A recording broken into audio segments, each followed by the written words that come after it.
Hey, this is Joel, and I'm going to be doing a review on the Footprint high profile Kingfoam insoles. Definitely one of the best insoles I've had. I skated them from December of 2015 up until just last month, September 2016, and they held up really well. They were pretty cushiony. They were really stiff.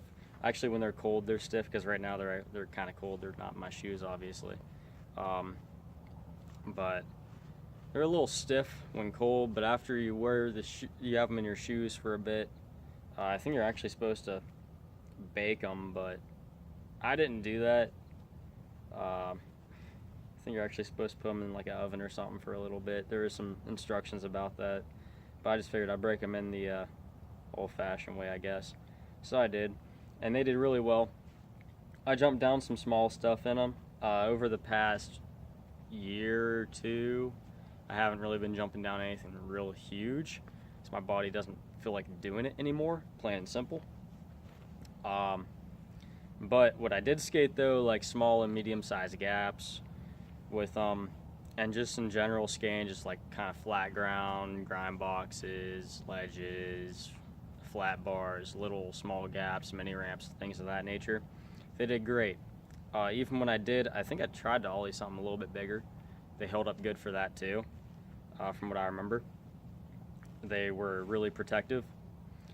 Durability wise, I mean, I skated them for a while and I beat the crap out of these. I mean, as you can see right here in the right foot, I wore all the way through. There's no padding left there. Same with the heel on the right foot, which is probably the spot where I land the hardest at, is the heel on my right foot, because there's nothing left there. Plus that, and I know for a fact when I'm skating, if I'm skating even something like a small gap, if I catch the nose or tail of my board with the heel of my right foot, it's game over and I'm have to put a new deck together. Because I guess that's just kind of where most of my weight centers itself at, or something. But yeah, that's entirely done. And on the left, it's worn kind of in the same spots, but not as much. So apparently I do have, although it's more so on the toe of my left foot, it wore through pretty far. The heel of my left foot, not nearly as much as my right foot. It is worn, but it's not really worn. As I really like the design of these ones. These ones were the palm tree on a beach type of design that they had. Oh, I like the way they look. I mean, they're in your shoes, you ain't gonna see them, but when you do have them out, I mean, they're pleasant to look at. Really worn down now though, but I liked them a lot. Will I get another pair? Oh, definitely. I need a pair right now, actually, honestly. Will I try their other ones? Probably. Me, what I look for in an insole is really something just plain and simple going to protect the bottom of my feet, because my feet are not that great. And I always go for the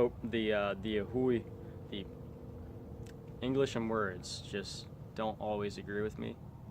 But you should see me trying to speak a foreign language in a class I'm taking. Oh, it's great. Me trying to pronounce words and even think of words and drawing blanks. Anyways, back on topic. I always go for the high profile because of how my feet are.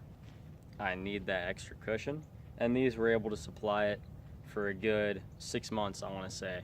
It was in June I started to notice that they were getting really worn out. So I mean, 6 months of them lasting, that's not bad. They lasted pretty good. And I skated them longer on top of that. It's time for me to get a new pair, and here is some footage of me skating with these in my shoes.